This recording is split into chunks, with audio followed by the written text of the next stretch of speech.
Over the past year, Ray Dalio has been trying to warn of a global shift in wealth and power. More specifically, from the current dominance of the United States to the up-and-coming superpower of China. Now, although it's interesting to always listen to what people have to say, it's probably more important to pay attention to what people are actually doing. And with the most recent regulatory filings, we can now see what the super investors have been buying in 2023. In the last video, we looked at famed investor Michael Burry, and today's all about Ray Dalio's company, Bridgewater. Now, if you didn't already know, out of all the hedge funds in the US, Bridgewater is the most successful by far, with a huge $150 billion of assets under management. And in this video, we're going to take a look at their most recent biggest buys, biggest sells, and what the portfolio looks like as of today. However, first up, we need to understand what's going on with this global shift in money and power, as it's the actual cause behind the things like the debt ceiling and the money printing cycles and inflation.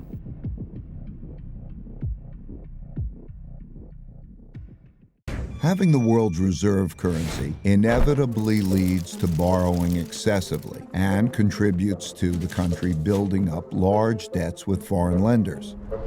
While this boosts spending power over the short term, it weakens the country's financial health and weakens the currency over the long term.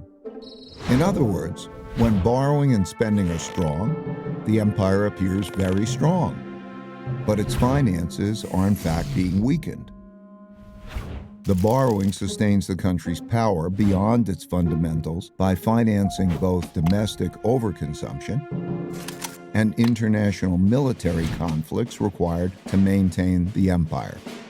Inevitably, the cost of maintaining and defending the empire becomes greater than the revenue it brings in, so having an empire becomes unprofitable. And that, my friends, is the nail on the head right there. So, in a sentence, at some point, the cost of maintaining an empire becomes higher than the revenue that it's bringing in. So, having an empire becomes unprofitable. And it's no different to running a large company. At the end of the day, you have to make more money than you spend, or else you run into trouble. And so the big question is, what happens next? Well, it's only a matter of time until the money printer is forced to be turned back on.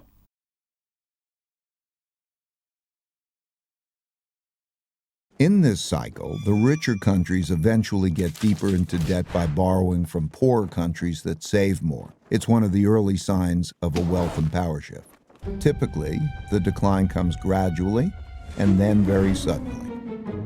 When debts become very large and there is an economic downturn and the empire can no longer borrow the money necessary to repay its debts, the financial bubble bursts. This creates great domestic hardships and forces the country to choose between defaulting on its debts or printing a lot of new money. It always chooses to print a lot of new money, at first gradually and eventually massively. That devalues the currency and raises inflation.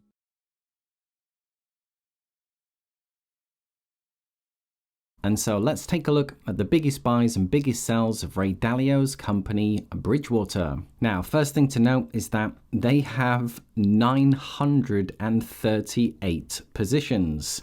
So obviously we're not going to go through all of these. The last couple of hundred they have closed out. So it probably stands at over 600 positions. So I always like to just take a look at the biggest ones. So we'll just look at the top 25 and call out anything that's noteworthy. Now, the number one biggest position in the portfolio is this ETF IEMG, and this is BlackRock's Emerging Markets ETF. And if we dig a little deeper, we can find out what the top 10 positions in this ETF are. So number one is the Taiwan semiconductor manufacturer, and this is very interesting as Warren Buffett, another super investor, has just sold out of this position. So it gets very confusing when one super investor buys something and the other one sells. Now, Taiwan is still officially under Chinese control. However, there may be a war fought on this anytime soon. But you can see a lot of these top 10 are the biggest companies in China. So Tencent, you've got Alibaba, you've got Meituan, you've got China Construction Bank. So money is flowing into emerging markets and specifically China. And then on the flip side, you can see reductions, 11% in IVV and 10% in SPY.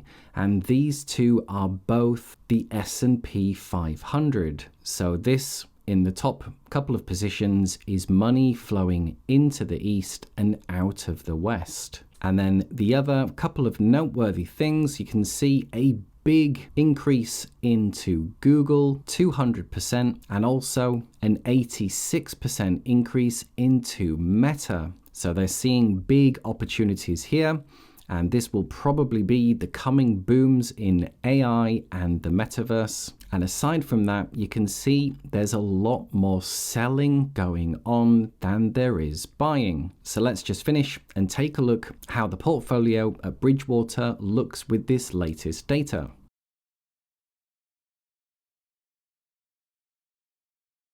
And this is the full portfolio. Now, because there was over 600 positions, these most of which are all fractions of 1%, I've put in the top 20, which you can see here, and then grouped together the other 600. So this is a $16 billion portfolio. And the one thing it shows is that Ray Dalio and his company are very big on diversification. They're diversifying across the world with emerging markets and S&P 500, and diversifying across large companies, medium companies, small companies. So any sector or any company can go under, and this portfolio is still going to stand. So as we saw, largest position in emerging markets, still got strong holdings in the S&P 500, and then mega companies like Procter & Gamble, Johnson & Johnson, Pepsi, Coke, McDonald's, Costco, and Walmart.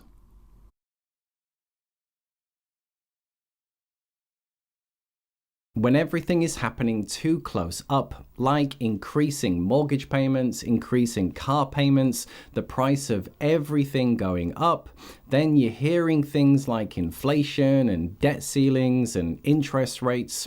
It's hard to see what's going on behind the surface. Well, luckily we have Ray Dalio to explain everything going on. Ray has been trying to explain there's a global shift in money and power, and now his actions are also following his words. We saw that their number one holding and one of the biggest purchases was BlackRock's Emerging Markets ETF, of which many of the top companies are Chinese.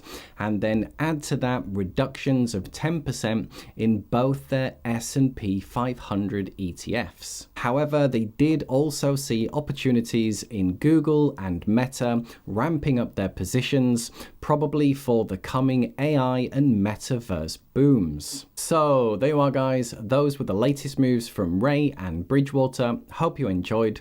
And for now, just to say, if you did enjoy anything in the video, then drop a like, and a big thank you to everyone who does, and I'll see you in the next video.